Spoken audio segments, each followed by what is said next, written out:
Good evening, everyone, and a very warm welcome to the latest in our Polar Routes Inspirations series. A very warm welcome to you all. My name is Martin. I'm the co-founder and director of Polar Routes. It's a pleasure to have so many of you registered this evening. And I see we have a real mixture of people who are previous clients, potentially some names that are new to us, which you're very warm welcome to you, as well as some people who have a vested interest in tonight's topic, which is about the great explorer James Levelle, who, if you don't know, is going to be joining us on our ultimate Antarctic expedition cruise. More about that in just a moment. So what I'll do is just reshare my screen to give you the plan for tonight. Hopefully everyone can see that. I'm going to start off just with 10 minutes or so with some details about our ultimate Antarctic expedition cruise. I know there's a few of you watching whom are potentially considering joining us, or at least interested in that product. For those of you whom are joining us this evening and are already booked, there is some updates in there as well, and I've kept it very visual, lots of imagery to hopefully get you excited, even more excited, shall we say, about the voyage ahead. So I'm just going to spend 10 minutes or so talking about that. I will then hand over to our tonight's special guest, which is our explorer and award-winning filmmaker, James Levelle. He has got a fantastic presentation. I won't take too much thunder, but it's all about an overview of his some of his adventures, and we'll come on to that in more detail in due course. We then hopefully will have time for a few questions and answers. I've already been sent some questions as well, so that's great. We'll cover some of those. Thanks very much for sending those. If you are thinking of questions, or if there's something you want to ask, whether that is to James personally about his adventures, or whether it's about the ultimate Antarctic expedition cruise, pop them in the chat function that you've got there, but it should be on your screen. You can pop it in whenever you like. We'll pick them up at the end, but you don't need to wait till the end. You can push them in as soon as you think of the question, and I'll pick them up at the end. And we do have prize giveaway tonight. Not a cruise, I'm afraid, but hopefully something quite interesting. We have a choice of two prizes tonight. We still have the Shackleton's whiskey, which I cannot believe has not gone yet. But we've still got a bottle of that lovely whiskey, which is obviously very fitting for the ultimate Antarctic expedition cruise. That's available. Or we also have a Go Outdoors £50 gift card, which if you are potentially needing to do some shopping for our trip or another trip that you have, could come in handy. It's your choice which one you want to claim. But as those of you who've joined us before know, you will need to be here at the end in order to claim your prize. So we'll do that at the very end. Just for those of you who are new to Polar Routes and the Polar Routes Inspiration series, just to introduce ourselves formally, Polar Routes, we are one of the UK's leading expedition cruise wholesalers. And we work with, actually, this figure's a little out of date, actually. We work with now 25 leading expedition cruise operators selling expedition cruising. We only do expedition cruising to the polar regions, the Arctic, Svalbard, Greenland, Northwest Passage, even the North Pole itself, and all over Antarctica. We can compare all of the operators' itineraries, ships, prices, and inclusions to help you find your perfect expedition cruise. All of our team are experts. They have all had first-hand experience of expedition cruising, and they have detailed knowledge of the operators and ships.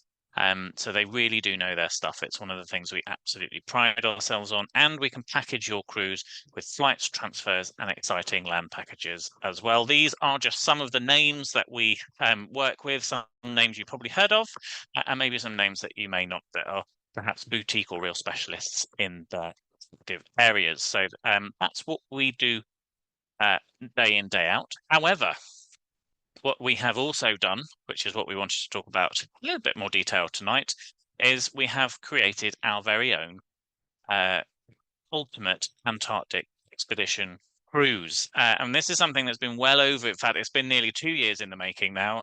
Those who perhaps some time ago, we may have said something like 9 months in the making, but we are now 2 years in the making. We've been refining as we go this fantastic expedition cruise, put together all of our expertise, and our great partners' expertise in from the ship as well, to create what we do genuinely believe is the ultimate Antarctic expedition cruise. Over 23 incredible days, you will have the chance to visit and experience the very best of the Antarctic Peninsula, and hopefully we will get some great days like this on screen. That's our little chip in the middle, which I'll come on to in a little bit.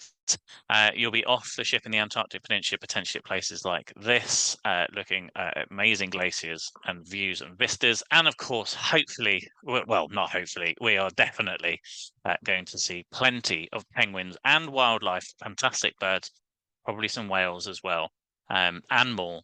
Lots of wildlife to encounter in the Antarctic Peninsula and the surrounding islands on the western side. Our cruise also goes to the stunning South Georgia. Antarctica is an incredible destination. South Georgia, I think, absolutely rivals it. Some people say they prefer it. We will let you decide, but we'll be there in South Georgia. You can see the landscape totally different. It's got that snow-capped mountains, but much more grasses, fauna, flora, and of course, hundreds of thousands of king penguins that we will be seeing whilst we're there, as well as seals and some fantastic bird life in South Georgia as well.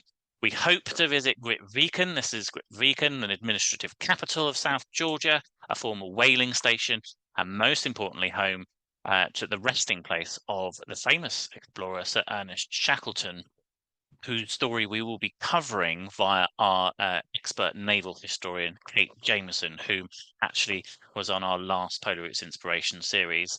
We'll come on to the expertise we have on board in a little bit more detail. We're also going to have a couple of days exploring the Falkland Islands, the majestic Falkland Islands, again, a totally different kind of scenery, some fantastic wildlife, bird life, and penguins here as well. And we hope to call in at Port Stanley for a cup of tea, perhaps, or a pint in the pub if you prefer, as well as, of course, exploring, finding out all about the local customs and way of life in the capital of the Falkland Islands in Port Stanley as well. Between our transit between Antarctic Peninsula and South Georgia, we are hoping to visit another place absolutely synonymous with Shackleton history, Elephant Island. It's where him and his men were stranded for a very long time as part of the Trans-Imperial expedition of 1914. How they survived here, I still do not know. It's a difficult place to see, to view, to land. Because it's so exposed in nature, which again, I think will really put into context that part of the story for you as well. This is it on a good day. Just to caveat, we have one shot. It could look like this, it could look like this. So we will do the best with what we can do with the conditions that are presented on the day. But Elephant Island, always an amazing experience, even if it is just to see it in its raw form and its raw beauty. On a particularly, this one looks like a particularly wild day, shall we say, there. So just to summarize, the big feature, well, many of the big features, but one of the big features of our own cruise is we are keeping at just 66 passengers. So there'll be a maximum of 66 passengers on board our ship. It is, if not the sort of smallest motor vessel capacity in Antarctica. It is going to be a fantastic experience that allows us maximum time to explore Antarctica. There is no need for groups. There is no need for grouped landings and any of that sort of stuff that would potentially take away how much time you have in Antarctica. The ship, of course, especially with only 66 on board, has ample ample deck space for wildlife and landscape observation. We have 8 Zodiacs to get off the ship nice and quickly in our small group, and the itinerary's got 4 full days exploring the Antarctic Peninsula, a visit to Elephant Island or near it, depending on what we get, 4.5 days exploring South Georgia, and 2 full days exploring Falkland Islands. That's the full itinerary day by day. If you'd like to view it in more detail, have a little look on our website, and you can find it on there. As mentioned, this cruise is designed around spending as much time as possible exploring. On every full expedition day, you can expect 2 off-ship excursions of up to 3 hours, each conditions permitting, of course. Every cruise we've got the fleet of Zodiacs to get us off the ship quickly, together, with no need for groups. And once on land, there will be a variety of activities of different levels designed to make the most of that particular location and all of your time ashore. So if you want to go off for a good walk and it's possible to do so, there will be something available to do that. If you prefer to stay closer to the shore, take it a bit easier and just observe fantastic wildlife, such as these guys, then those options will be available to you as well. We'll be accompanied every step of the way by an experienced team of 5 expedition staff, along with our 3 fantastic special guests to help us make the most of what we've got there. And there's another activity that I'm sure we'll be doing at some point. Ice zodiacking, not too close, of course, but yes. So as mentioned, we will be accompanied by a team of 5, as well as 3 fantastic special guests. That chap on the left is our expedition leader, Martin Rosas. He's a highly experienced expedition leader and guide with over 10 years of experience in Antarctica. He's a highly regarded biologist, and he's participated in numerous maritime-based research projects, including studying shorebirds in the coast of northern Patagonia, and more recently, he's been involved in a big project collecting underwater coastal data in his home waters of Argentina.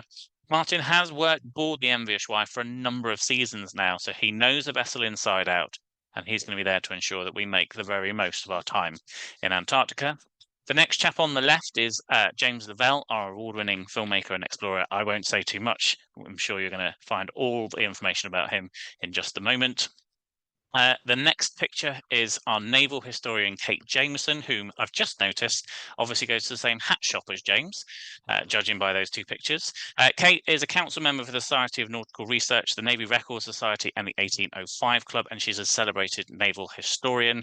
She regularly delivers fascinating talks and has been invited to speak by a plethora of fantastic societies: the Royal Navy, Royal Air Force, British Army, BBC, National Geographic, the list goes on. She's going to be there to share her passion for the great explorers of Antarctica, including bringing to life the story of Sir Ernest Shackleton and the Imperial Trans-Antarctic Expedition of 1914, as well as featuring some of the other great explorers in a series of onboard lectures. And finally, the chap on the right is our award-winning photographer, Lewis Freeth. His work has featured in many national photography magazines and newspapers. He's the creator of Planetary Portrayal, featuring an extensive collection of his work from around the world, and Lewis will serve as our resident photographer, capturing images from our landings on the ice, scenery from the ship, and those candid moments that will make for great memories. And as mentioned, we will be joined by expedition staff on the ship, each with their own areas of expertise to share with us along the way. Our ship, the MV Ushuaia, she's a veteran expedition ship. She's crossed the Drake over 600 times and counting. She's loved by passengers and expedition staff from around the world, and she's just completed an extensive refurbishment and genuinely has never looked better. We have struggled to get good imagery. So in August, I took a trip out to Argentina amongst some other business and visited a very wet and windy Mar del Plata to have a look at the latest updates from the ship. We took some stuff with us to stage some pictures that we feel are much closer to how she actually looks and feels on board. She's got a fantastic main lounge that can accommodate all passengers. It's also the venue for all the briefings and main lectures throughout your cruise. It's got a great bar in there as well for a drink or 2. She also has a separate presentation lounge, which we'll probably use for smaller workshop style presentations, or perhaps photography sort of workshops, or as a quieter space away from the main lounge to enjoy if you want to update your pictures or do some things like that. This is the main restaurant. As part of the refurbishment, you'll see all the new paneling in the restaurant, the new carpet, the new furniture, the new restaurant, and the new tableware and the new table mats and everything. It's looking really great. And of course, you've got great windows there for spectacular views out. And the ship has an open bridge pretty much at all times, except potentially in ice navigation. But you can also be up on the bridge looking out. The bridge is a fascinating place to be, seeing crew at work there and what they do. And as already mentioned, there is ample deck space on board this ship. Full 360-degree views from the top, an open bow, except for docking and a few other examples. You can see people on the top there as well. You're never going to be short of space aboard the MV Ushuaia to see the spectacular views of Antarctica.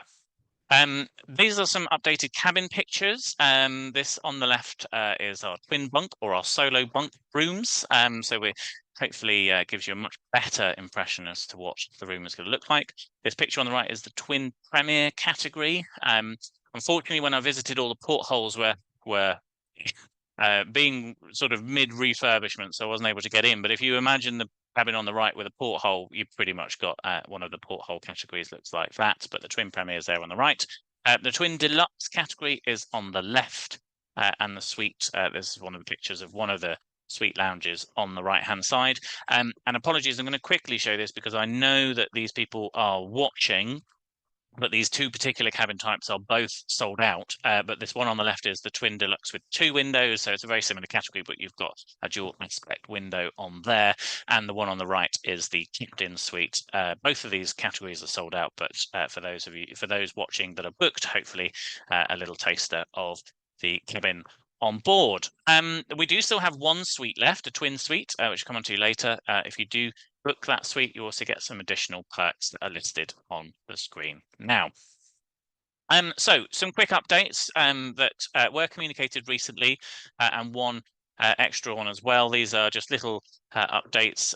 We have changed the pre-cruise and the post-cruise hotel to the Loy Suites Recoleta, much nicer hotel, 4-star hotel, just moments away from the famous Recoleta Cemetery in Buenos Aires, which is the resting place of Eva Braun. One of Buenos Aires' biggest attractions, believe it or not, is a cemetery, and this hotel is just a few minutes walk away. As well as nearby, you've got shops, restaurants, and bars, and on site there's a restaurant, lobby bar, pool, and gym. It's got this great sort of winter garden restaurant with the pool up on its own sort of terrace level. It's a little unusual, but it's really cool space and very nice for breakfast and dinner if you do want to go to there as well.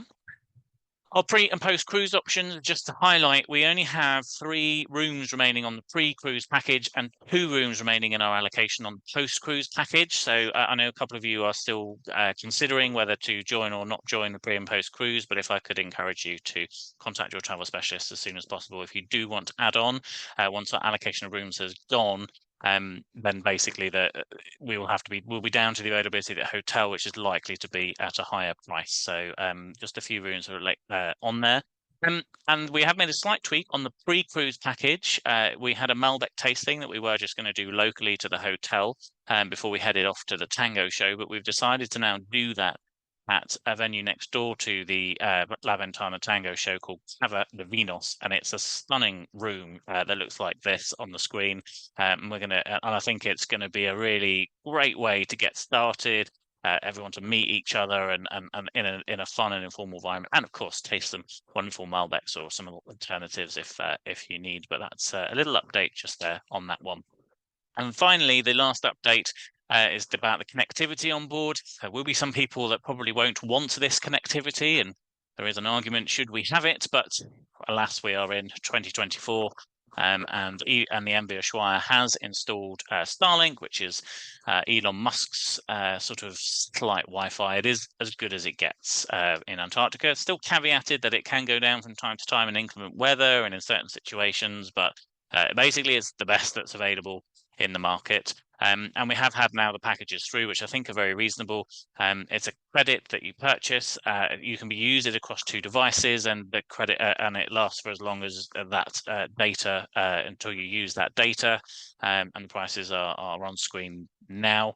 As for how much that equates to, it's like your mobile phone contract. Does anyone really know? I mean, if you're uploading and downloading videos, you'll probably burn through very quickly. If you're just checking social media, you probably will find that the smallest card will probably suffice. But that is being introduced. Of course, if you just want to disconnect and tell people you went to Antarctica and there was no internet, we're not going to tell anyone. So you've got that. If you're watching and tempted, would like to join us, the prices are on screen just now. But they're all available on the website, including all the inclusions and exclusions. There's also our mini brochure on there that you can have a read as well.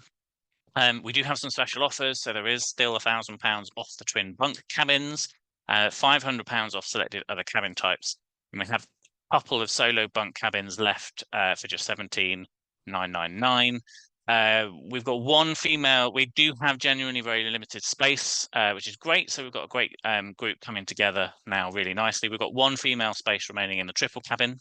We've got 2 each of the twin premiers and 2 deluxes. That's it. And 1 remaining, as mentioned, twin suite available as well. So if you are interested, do get in touch. But enough of me and that. It is time to move on to tonight's special guest. Apologies for the typo in the title there. James Levelle is an explorer and award-winning filmmaker, and I had the pleasure of seeing him a little while ago now, and I just knew that his story, his adventures, particularly the 4 that he will probably talk about on board and give us a little insight into, just really bring together the spirit of what we're doing on our expedition. We've got lots of time. We're going to have lots of expertise on board about the destination. We've got Kate for the history and photography. And I think James's story is about great exploration. Are going to really add a fantastic dynamic to the onboard lecture program, as well as a very welcome addition to the group as well. He started filming in 2007, documenting child labour in India's cotton fields and pirate fishing in war-torn Sierra Leone for the Environmental Justice Foundation, before he went on to direct the acclaimed Eco-Crime Investigators series for National Geographic, exposing illegal tiger trade in China and illegal logging in Southeast Asia, and since has worked in extreme environments, directing and presenting groundbreaking adventure TVs, notably hitchhiking 6,000 miles across South America for Discovery's free ride with no mobile phone, no credit card, and no cash, as well as tracking through Alaska for Gold Rush Trail and chasing hurricanes for UK TV and BBC's Hurricane Man. James, welcome. Sorry for that lengthy introduction, but it's just such a fantastic career. Welcome, James. Thanks so much for joining us today. Thank you for having me. I'm excited to be here. Excellent. And excited for February as well, I'm assuming. Massively. You've just, very much whet my appetite. That's, it's nuts. It's incredible, actually. Brilliant. Great. Well, James, I'm going to turn my camera off. I'm going to hand over to you. Over to you, and I'll be back at the end. Wonderful. Okay, thanks, Martin. Let's see if I can figure this out here. So I'm going to go for screen share and desktop 1 and standby. Okay. How's that? Are we seeing a You're nice on, you're on the wrong screen, I think, James. We're looking at your presenter note. Stand by. How did we do that again then? This one. I think if you unshare and then reshare, but share the other screen. Oh, there we go. That looks better. Alex, that's it. Super. Okay, cool. Right. Well, thank you very much again for having me, Martin. I'm incredibly excited about the trip, even more so now. I'm looking forward to this talk. It's a bit of a whistle-stop tour, guys, because there's so much to talk about. And as Martin kind of pointed to there in that fantastic intro, there's a lot to cover. So I kind of wanted to sort of whiz through today, touch on a few of the big stories, some of the anecdotes, but really saving the best for the cruise. So if any of you are umming and ahhing about the cruise and any of my adventurous antics are to your liking, then please join us. But I want to kick it off by just showing a quick little video that paints a picture of what I've been up to over the years, and then we'll launch into the chat. So hopefully this will work. Come on! Muchísimas gracias, Martino. José Carlos Alexis, me llamo James Levelle. Wow! Don't go that way. Manuel, me llamo James. Encantado. You get to know people for what they are, and anything you get for goodwill, you know? Un pulpo. Para mí. Claro, Sí. This is it, beginning of Death Road. Very, very exciting.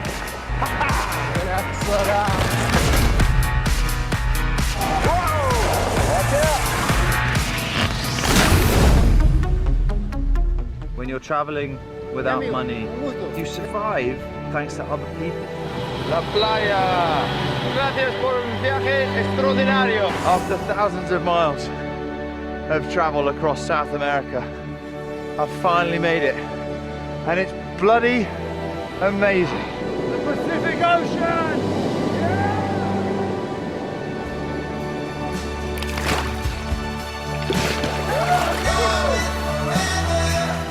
It's an incredible world.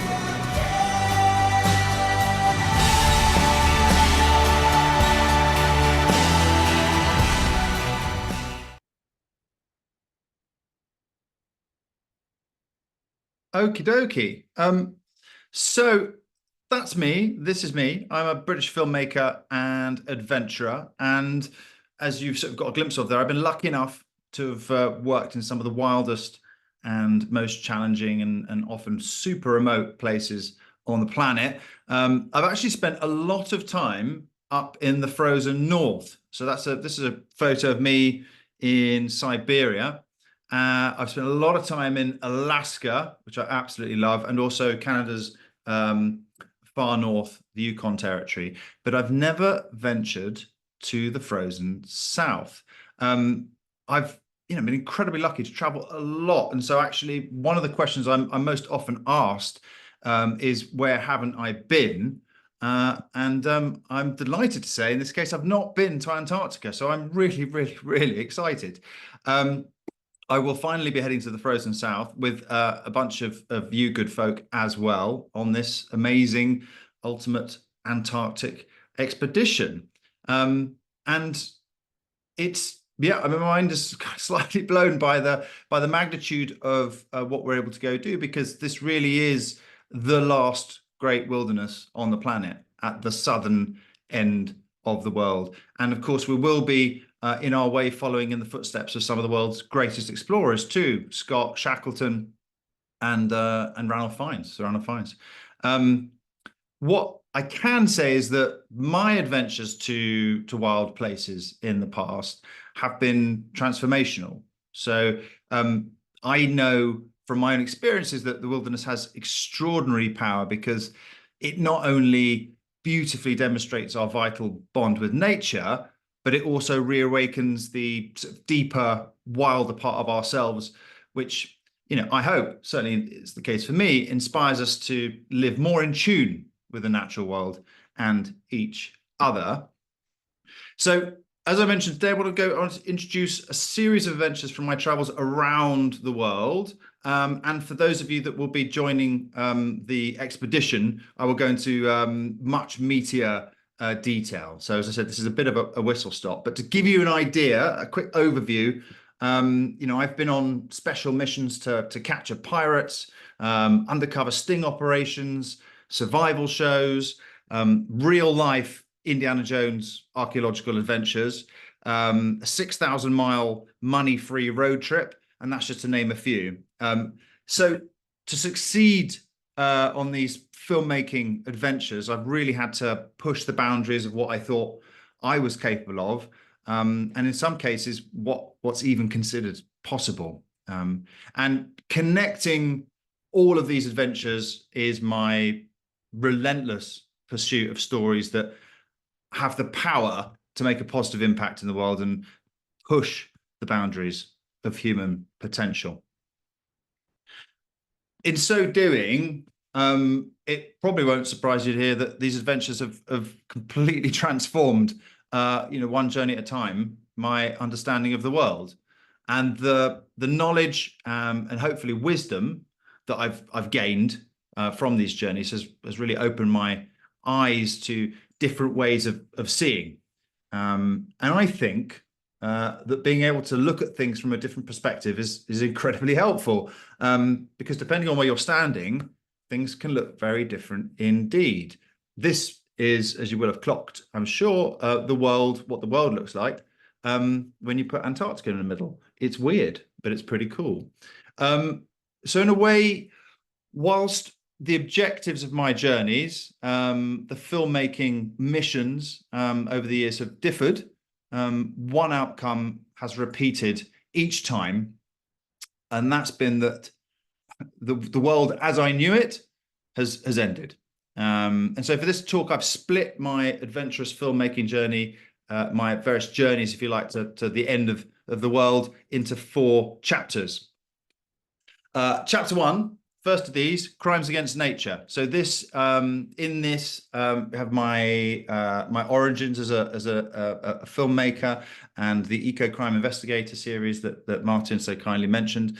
And essentially, this is where my filmmaking documentary career began. This is how I cut my teeth in documentaries, and it started with me working for human rights and environmental NGOs, and then moving on to National Geographic.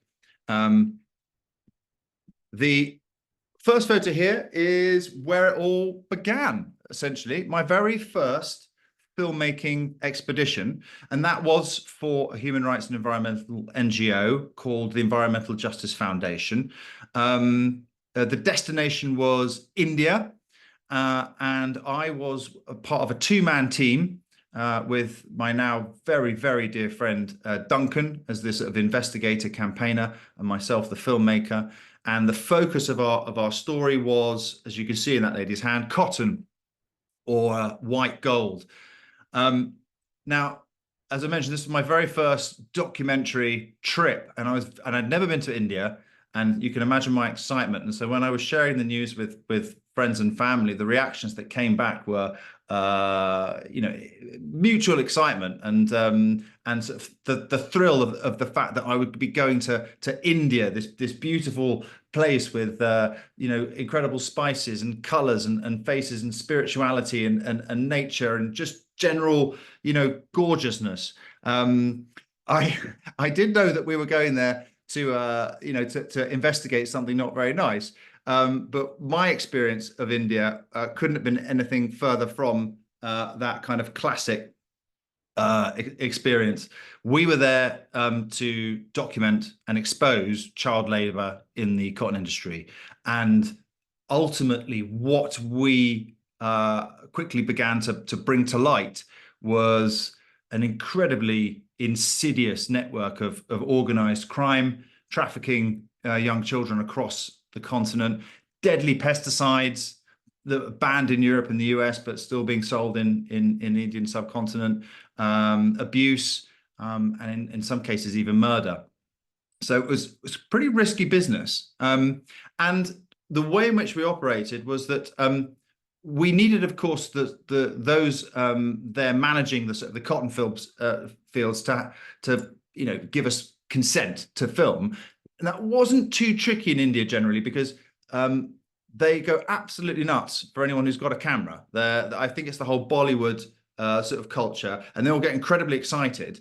So long as we kind of kept the excitement going and kept the vibe sort of promotional, we could sort of get away with it. And I was super, super focused because I didn't know ever how much time we'd have in each location. You can see the sort of picture of me there actually with the tripod, my eye down the lens of the camera, getting as much footage as quickly as possible because we didn't know which point we'd have to potentially make a speedy exit. And that did happen a few times where I was busy filming. Duncan was essentially distracting the overseers, the managers, and the tide turned, the atmosphere turned sour, and suspicions were raised, and we had to make an incredibly quick exit on a couple of occasions to avoid what was a growing mob of really quite angry men who worried that we were there to expose the human trafficking and the child labor turning on us. And so that was my first taste, if you like, of actually the very real dangers of investigating crimes, investigative documentaries, whereby you need to get as close to the action as possible to capture it on camera. But of course, the closer you get, the more dangerous it becomes too.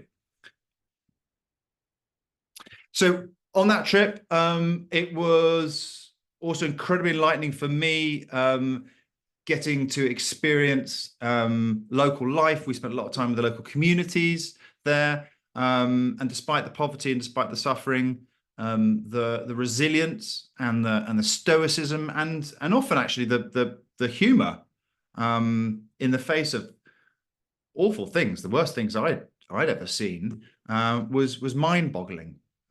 So that was pretty fascinating for me. After India, we went on, Duncan and I, to Mali in West Africa, and that was a continuation of the cotton story and investigating child labor in the cotton fields. Mali was a spectacular country to visit, probably the sort of the most sort of barren and poor place I'd ever been to, and yet so vibrant and alive. Poverty like I'd never witnessed, and yet a strength of community, culture, and creativity, actually, particularly music and dance, that blew my mind. And I don't know if any of you guys know much about Mali, but it is especially famous for the music, and it's the one country I've been to in the world whereby when I've asked the kids that I've met on you know as on my travels, so what do they want to be when they grow up?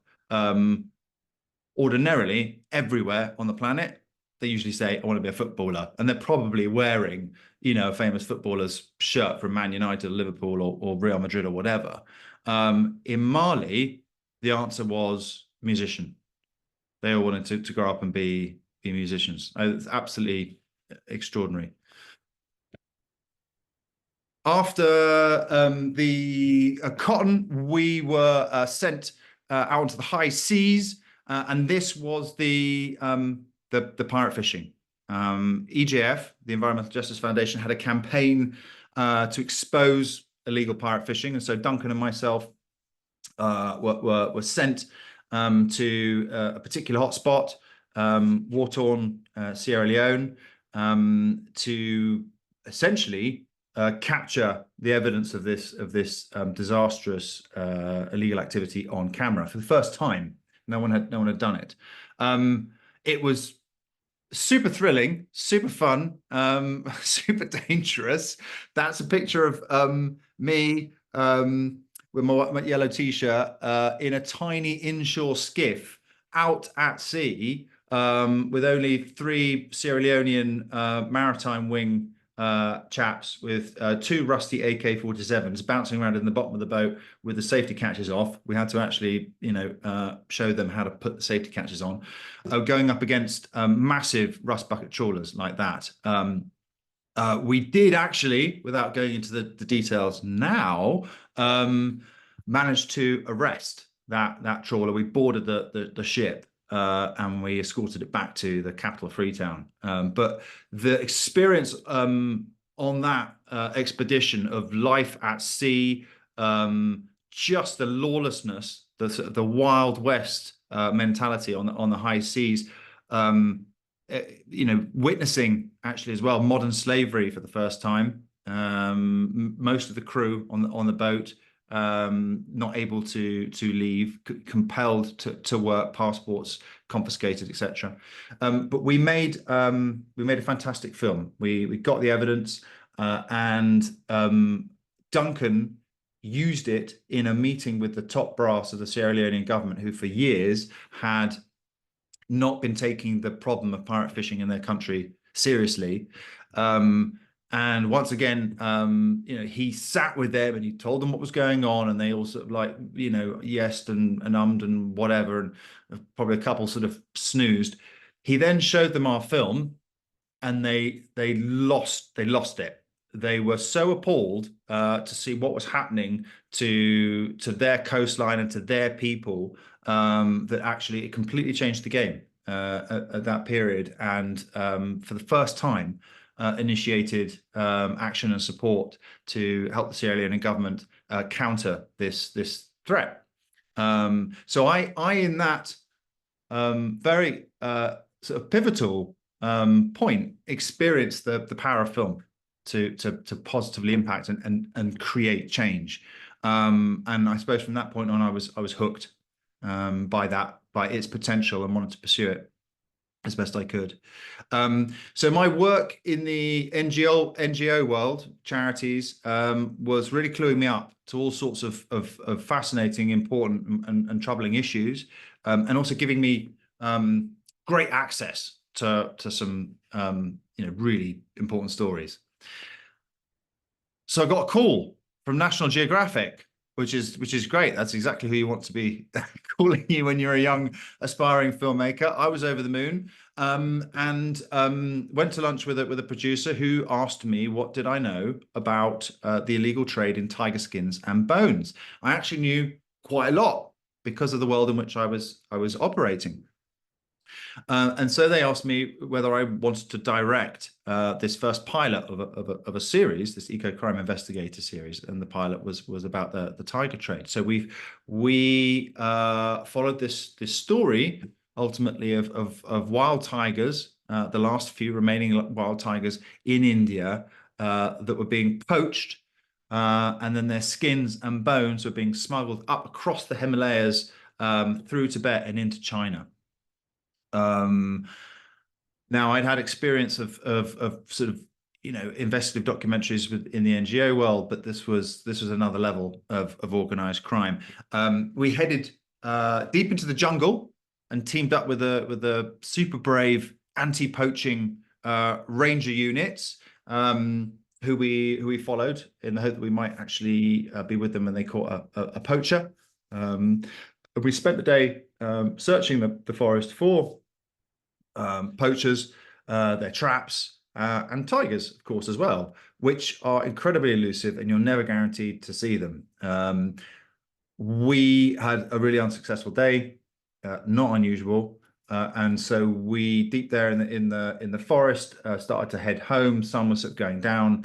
We were driving down a single track in this open top Indian Jeep, completely open at the sides.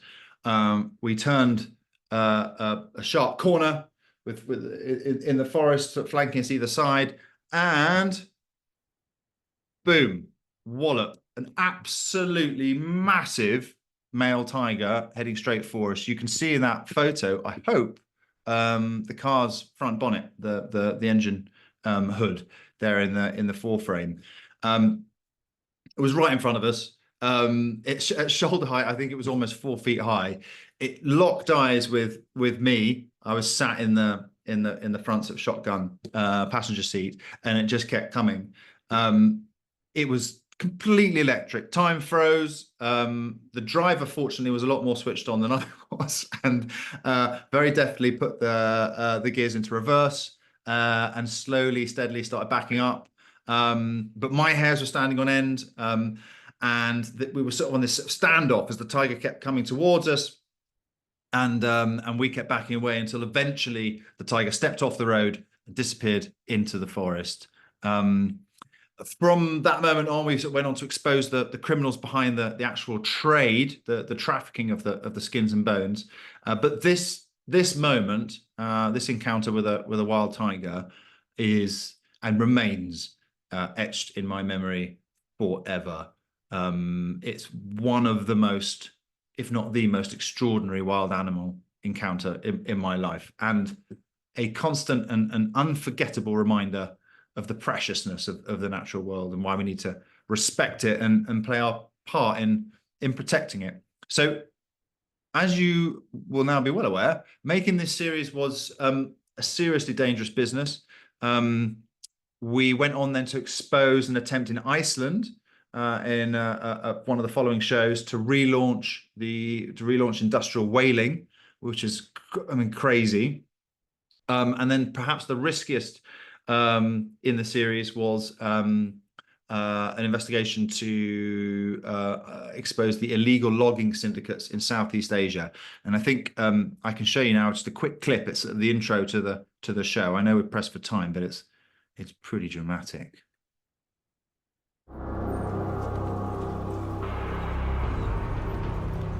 We've been held hostage basically for 3 days.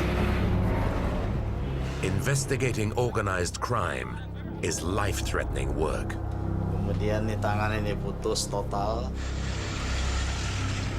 Those brave enough to do this are revealing an illegal trade worth billions of dollars. It affects the entire world, and yet most people know nothing about it. For us, it's absolutely crucial that we're on the ground and we get as close as we possibly can to what's going on. But the closer you get, the more dangerous it becomes. This crime is neither gun running, drug smuggling, nor human trafficking.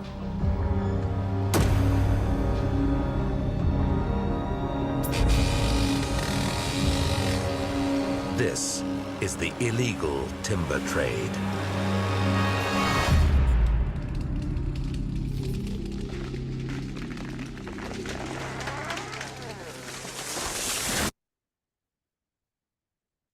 Dramatic stuff. But I must keep the pace. I'm already getting behind. I was flying high. Things were going amazingly. I had discovered the power of film to inspire genuine change. I was fortunate enough to win some awards in the TV industry, and I was essentially, I had discovered a whole new world of adventure, of fighting injustice and human suffering. I was seeing the worst of humankind, but I was also seeing the best in those that were doing everything they could to combat the injustice. And I was exploring wild places and experiencing spectacular nature. So I was pretty chuffed with how things were going. I thought I was destined for a career in investigative documentaries, but life had other ideas. So chapter 2, the second in my talks on the cruise ship, I want to get into treasure hunting, that I've called it. After the success of my eco-crime Nat Geo series, I wanted to pursue similar ideas. I had all these fantastic stories because I was operating in that world, but quickly discovered that actually controversial stories are a really difficult sell in the TV industry. And after a while, I sort of found myself hitting my head against a brick wall. Something that does sell, however, are adventures to find buried treasure. Nat Geo sent me to the Guatemalan jungle, and this was sort of this is part of my real life Indiana Jones phase, which it's been wonderful because I don't know about you guys, but the Indiana Jones movies are some of my absolute favorites. The mission I was on in the Guatemalan Petén forest was to team up with the archaeologists discovering or uncovering lost cities of the Maya. Now, living in the jungle, let alone working and filming, is incredibly challenging. So I mean, just to paint a pretty, I imagine, obvious picture: very hot, wet, muddy. We're living in tented camps. It's all pretty open. Loads of deadly snakes and spiders, and just hard work trudging through the jungle, hiking through seemingly impassable terrain in search of ancient ruins, which were actually impossible to spot on the ground or above. This view of the trees, obviously, there's nothing going on. You need a treasure map, and we had a really high-tech one that was able to do this, transform that tree cover into something akin to this. And this is the magic of LiDAR. Different scale between those shots, but basically the magic of LiDAR is they're lasers fired from a plane that was flying above the forest canopy, which is then able to penetrate through to the ground. The lasers bounce back up and reveal this topographical relief. So you start to see evidence of buildings that you would have no idea were there, even if you're on the ground. And this actually in particular was super exciting because I was with the very first archaeological team to hike up through the jungle, up the side of that hill there, and uncover an ancient Mayan fortress, which was completely unknown of before. So as part of the wider context, what was going on was these discoveries, thanks to the LiDAR, were forcing everyone to completely rethink the scale and complexity of Maya civilization. And some of the archaeologists were saying, based on what was being uncovered, that it wasn't unreasonable, it is not unreasonable to think that the Maya civilization may have been 200 to 300% bigger than originally thought. Sticking with the Indiana Jones vibes, Nat Geo sent me to Egypt, pyramids of Giza, classic, and much like the Maya, this area has been excavated for a very long time, obviously, and is thought to have been essentially, discovered. I was lucky enough to work with a team of archaeologists who discovered a network of tunnels close to the ancient step pyramids, one of the oldest pyramids I think you see there in the background. They discovered essentially a factory, an ancient factory, a mummification factory and burial complex, previously unknown, completely unknown. So then tough conditions, as you might imagine, hot, very hot in the desert, dusty, dry, but we were also working deep underground. So you can see the winch there to help pull sort of like earth in and out. And we were going sort of 50 feet underground into these tunnels, and uncovering remains that were well thousands of years old.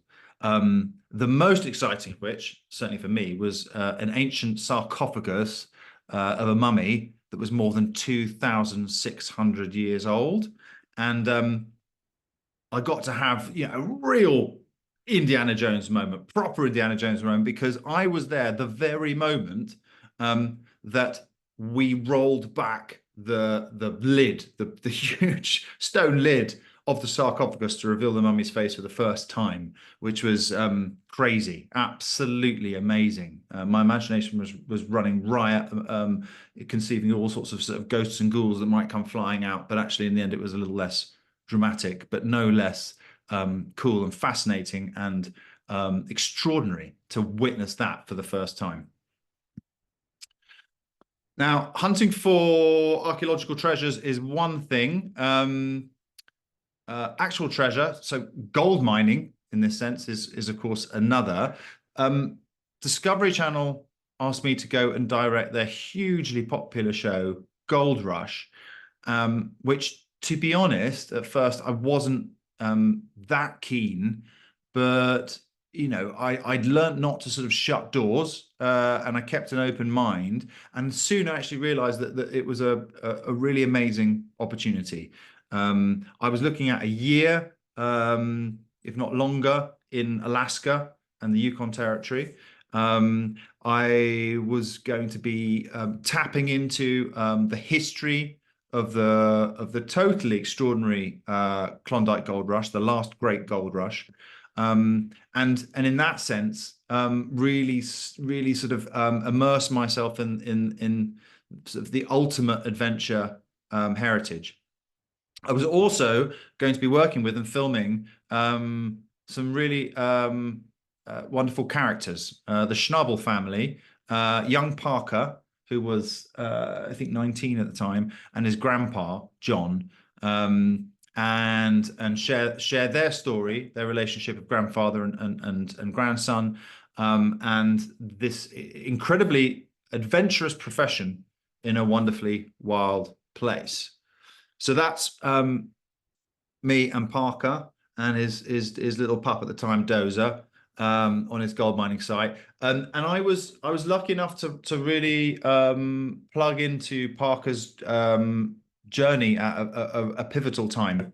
He was leaving home, flying the nest, and he was about to start on his very own first gold claim up in the Yukon. He had an extraordinary first gold mining season where he'd set himself this ridiculous target of 1,000 ounces. And at the very end of that season, there was a wonderful local artisanal mining mission close to home in Alaska, his grandpa's mine, which was made for a really very inspiring and heartening intergenerational story. Very much a kind of a boy to man tale. And in the context of Parker and John, as you know, I mentioned before, intergenerational sort of legacy of adventure, but also love. Very inspiring. Anyway, over the course of that time, it had a huge amount of fun. Was filming excavators sliding off mountains on the ice, machines blowing up, millions of dollars at stake all the time, and this constant race time-wise to find the gold before the coming freeze up there in the frozen north. I had fantastic fun with both Parker and John, and it was, yeah, I was very fortunate to actually be able to join them on that part of their journey and share that story with the world. Grandpa John, America's favorite grandpa, sadly died aged 96. It was a huge loss, and particularly for Parker. And actually, it inspired Parker, because John was a sort of an original Alaskan pioneer. It inspired him with an idea, and the idea was to honor Grandpa John's life. As I mentioned, an Alaskan, pioneer, but also sort of a local gold mining legend, small scale, but an impressive one. And the idea was to retrace the footsteps of the Klondike Gold Rush. We'd do it with modern gear, but we would ensure it was human powered. So this is an old map, not the best quality, indicating the routes that the Gold Rush pioneers followed to get to the gold fields up in the Yukon. And just for a bit of context, I've skipped through a bit of this because we don't have the time, but the Klondike Gold Rush of 1896-97 was the last great gold rush, and completely extraordinary. Basically, a few men made it back from the Klondike to Seattle, I think it was, with loads of gold, and that triggered a stampede, the likes of which the world had never seen. Whereby I think an estimated 100,000 men and women left everything they knew to get to the gold fields. Hardly any of them made it, and there was all sorts of extraordinary challenges. But they were this pursuit of adventure in one of the most hostile places on the planet. And for riches and a better life, something that's difficult to sort of get one's head around today in our sort of increasingly comfortable modern world. These days, getting to the Klondike is a doddle, like most places. You can drive there or even fly the whole way. So it's difficult to imagine how hard this 600-mile journey into the wilderness was for them, which is exactly why we decided to put ourselves to the test by retracing their footsteps. That was the plan anyway. And I'll talk more about this at a later date, but I shall give you a very quick clip of some of the action on the trip. Don't go that way. This is so dangerous.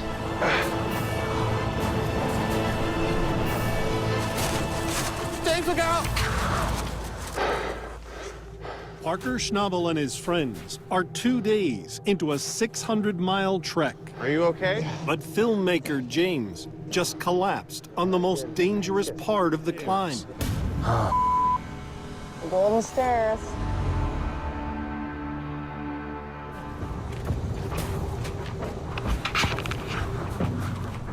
Ow!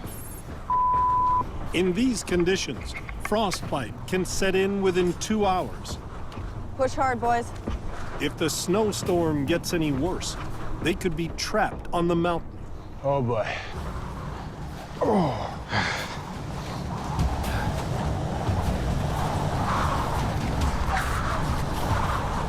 I can't see now.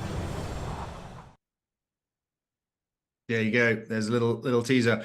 Tough going. I won't tell you about what happened, though I will on the cruise. But you can imagine that the experience completely transformed my understanding of human potential and what people are capable of, especially when you consider the ordinary folk that did that journey in 1896, 97. Absolutely nuts. So I was, I'd come to a point in my career where I was no longer an observer or just an observer. I was very much a part of the adventures and becoming part of the stories that I was telling. In that sense, a whole new world of filmmaking was opening up. So chapter 3, which I'm going to have to rattle through pretty quick because I'm aware we are running out of time and we don't want to miss out on the quiz.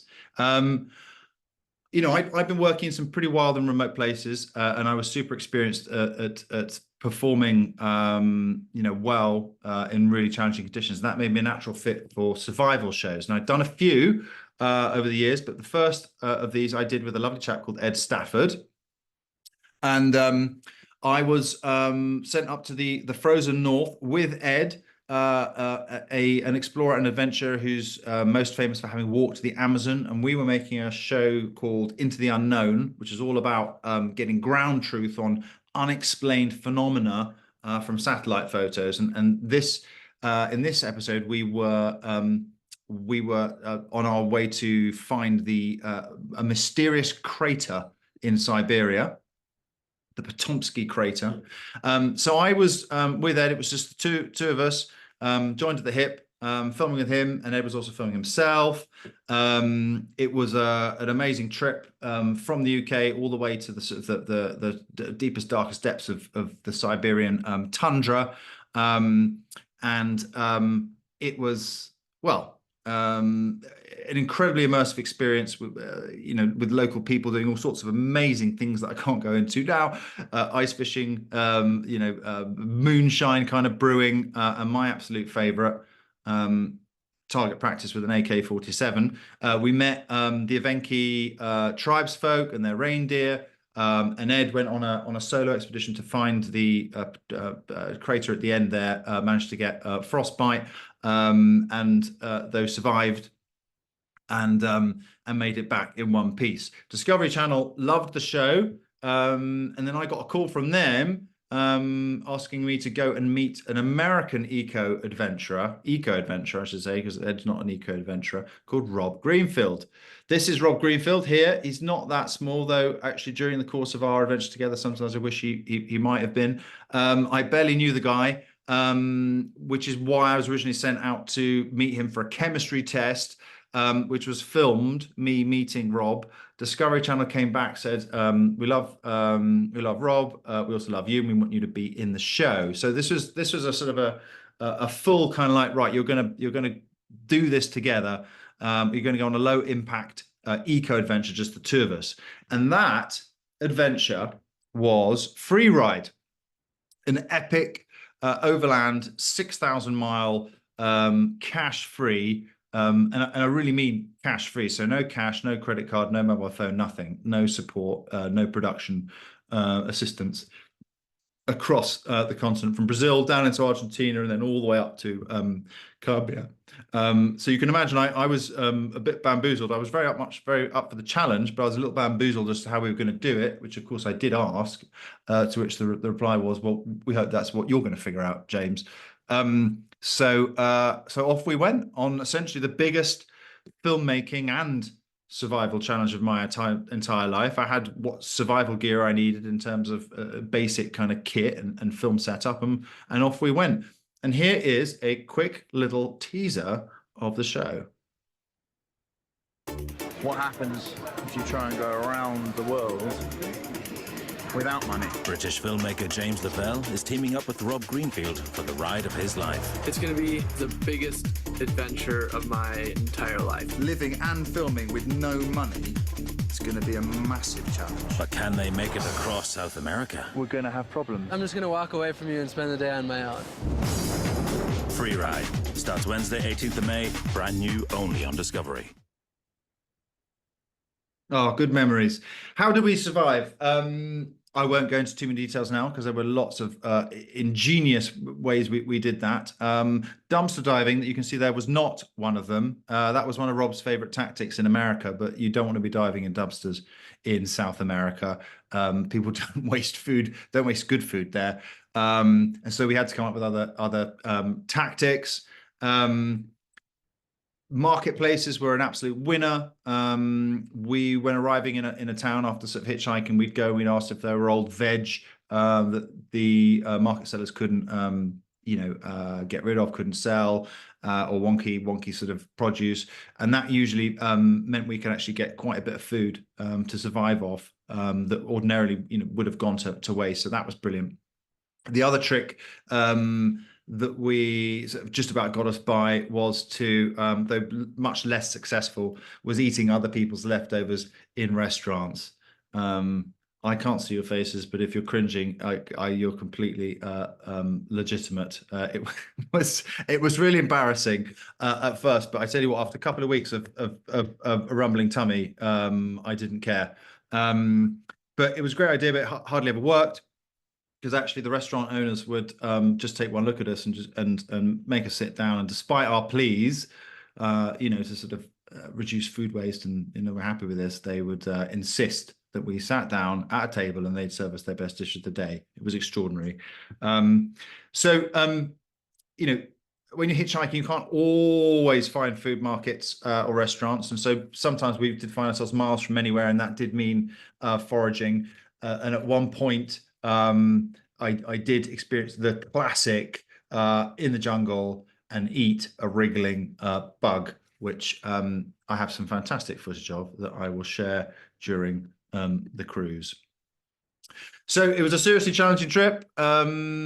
Just try and imagine for 2 seconds every single day waking up and not knowing how you're going to eat, what you're going to eat, how far you'd make it down the road, and where you'd sleep.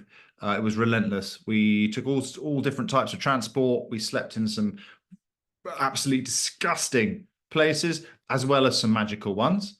And we did even find some wonderful ways to work and pay our way when we could. There was, as you saw in the teaser, a massive bust up with Rob. That was probably inevitable. Two guys who barely knew each other joined at the hip on a survival adventure like no other. That led to me having an incredible solo adventure completely on my Todd through Peru. And then we did reunite in Ecuador for the final stretch to the northern coast of Colombia, but it didn't come easy. So without spoiling, I think I'll say that unsurprisingly, free ride was completely life-changing and a testament to positive thinking, determination, and most profoundly the kindness of strangers.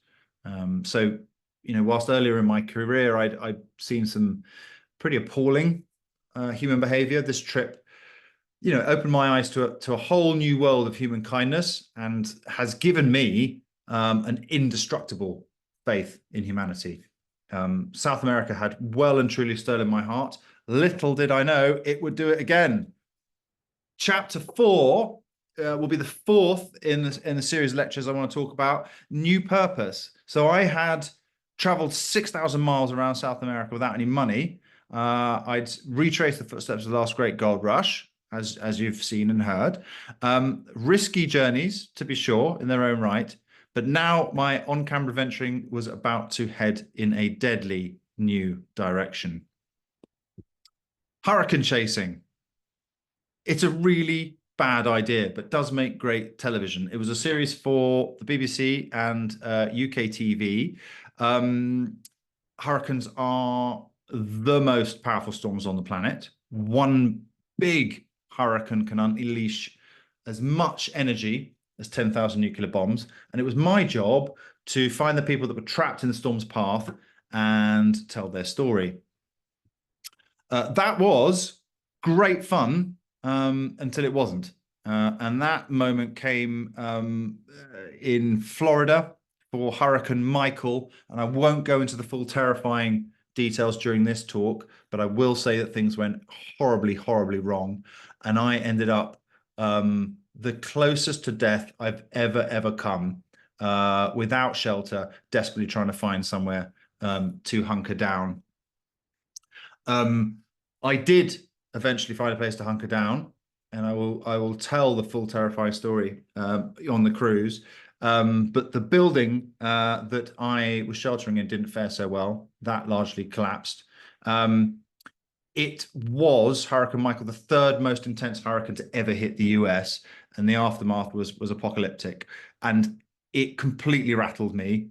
I think every good near-death experience gets you questioning your life choices. So I was really seriously thinking about, was it worth it? What I was doing, was it worth it? But also the link was super clear to me between the hurricanes, the worsening weather, and climate change, the climate crisis. And so I had two major questions, like, was I doing this work for the right reasons, and what on earth was I going to do about this existential crisis, this story of climate change?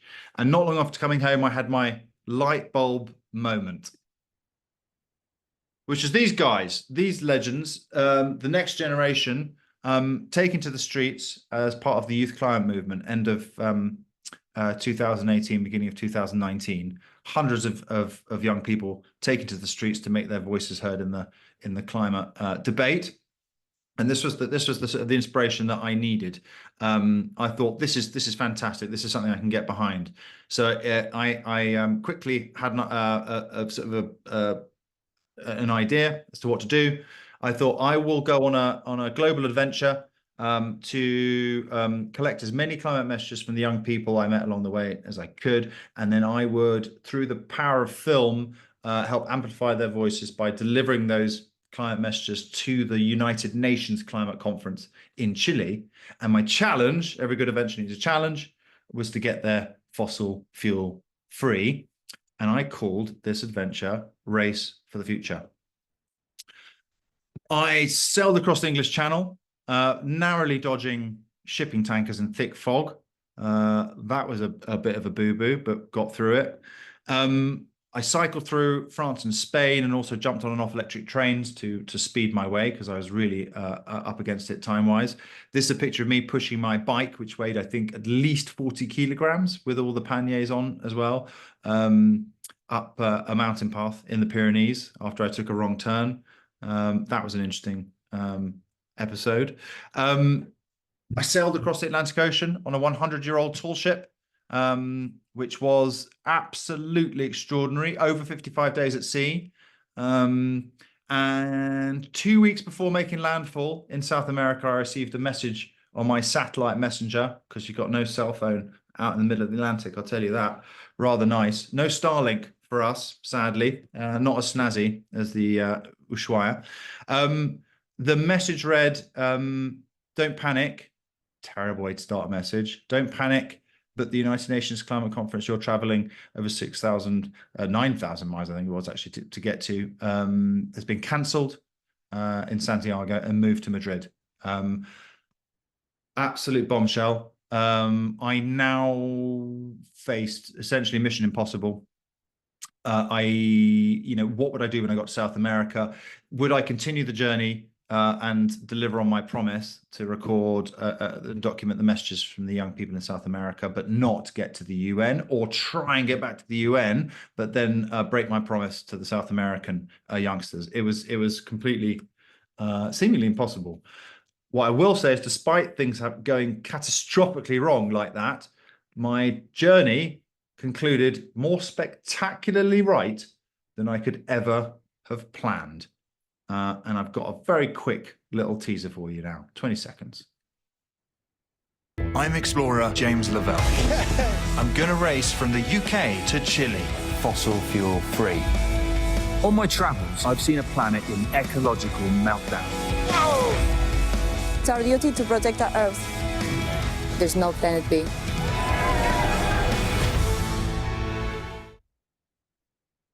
So there you go, just coming up to 50 minutes, which is 10 minutes too long. I do apologize. I hope we haven't lost too many people. But just to wrap up, I've journeyed to the ends of many worlds, essentially, in terms of my understanding of the planet and life and reality. Journeys have an extraordinary way of revealing things that I think in many cases we didn't know we were even seeking. Certainly in my case, they challenge me. They dismantle my certainties and leave me essentially standing in a new reality. And these journeys, whether it's to the far ends of the world or within the realm of everyday life. They really do have the power to transform us. So, here's the thing: you don't need to follow in the footsteps of great Antarctic explorers to experience, this transformation. Though I'll admit, quick plug, it really helps. So if you are still sort of, considering the cruise, I highly recommend it. These journeys are not always physical, is the point. They can be intellectual, emotional, even spiritual. And what matters is that willingness to step into the unknown, to challenge what you think you know, and to open your eyes to the world in a new way. So my journeys, they've changed me. They've also revealed what's at stake for all of us. So in many ways, we're all standing at the end of the world as we know it, with the various crises that we face. But we do have a choice, right? Bury our heads in the sand, or step forward into a new reality, one where we fight for justice and sustainability and a beautiful future for ourselves and all life on this planet. So whether your journey takes you to the wilds of Antarctica or simply into the depths of your own heart, it has the power to transform. The question is, what do you choose? Choose an Antarctic cruise. Thank you very much. Sorry for overrunning time there, Martin, and anyone who's still with us. But I'm very, very excited to be joining this cruise, and I'll shut up now. Thank you, James. No, thank you. It's absolutely fantastic. And actually, we have pretty much most people. I think a couple dropped off just after 8, but I think testament to what an amazing story that is, James. What an amazing career so far, even. Thank you so much for sharing. And you said it was going to be a tough task, kind of summarizing your adventures into 40/50 minutes, and I can see absolutely why. But I think that was a really good flavor. I'm super excited to hear more. I guess probably also worth mentioning, and thank you for your plugs of the trip as well. That's very unexpected, but very welcome. I guess for anyone who can't join us, or perhaps can't, you have got a great website as well. I think it's worth pointing out. Thank you. Which is jameslevelle.com, I think, isn't it? JamesLevelle.com. But and you can watch most of the shows, on online as well in various places. So do check that out if you would like more information. I do think, with it being 8:20, I was going to do some Q&A, but I think we'll let people back to their evenings. So we'll save the Q&A. But if you have got any burning questions, of course, if you're coming with us, you can ask James all about it over drinks, dinner, at any point. At any point during the cruise. There was a couple of questions from Helen. Helen, I'll reply to you on email because some of them were cruise specific. So we'll let people go back to their evenings. But James, just to say thank you so much for that presentation and for joining us, and can't wait to see you. Can't wait to see you in February aboard. Thank you very much, Martin. I'm sure it's completely transparent, but I'm very, very excited. So I'm honoured to be a part of this, and really looking forward to it. Thank you. Brilliant. Well, just to conclude off for tonight, we do have our prize draw, which hopefully has now come up onto your screen. We did the draw whilst James was talking, and I'm very pleased to say that tonight's winner is, if it will reveal itself, excellent. Lydia Tipler. So Lydia, if you are hopefully still with us, you are the winner of either some Shackleton's whiskey, lovely bottle of Shackleton's whiskey, or £50 Go Outdoors voucher. In order to claim your prize, please email info@polarroutes.co.uk, and you can claim your prize. Someone will be in touch with you tomorrow to take all your details and organise that for you. Congratulations to you. Just a reminder, if you would like to join us, those are the special offers are on, and as mentioned, we have a few spaces remaining: 2 twin premiers, 2 twin deluxes, 1 female space in the triple, 1 twin suite, and some of the portholes and twin bunks are also still available but we've got a great group forming. So if you would like to join us, please do get in touch. If you have been inspired this evening, you can email one of our travel specialists, Lucy. Her email address is on the screen, lucy.yeoman@polarroutes.co.uk. She will be online for a little bit tonight if you would like to get a space held tonight. Or we are open tomorrow from 9 o'clock. You can call us on 0203 196 1000 or email info@polarroutes. Of course, you can visit our website as well, which is polarroutes.co.uk. That's it from me. Thank you very much for joining us this evening. Thanks again to James for that fantastic, inspiring presentation. And I do hope, I look forward to seeing those of you who are joining us on board in February. And to everyone else, I hope you will join us again for our next Polar Routes Inspiration series. Keep an eye on your inboxes for the details. Thank you very much and enjoy your evenings.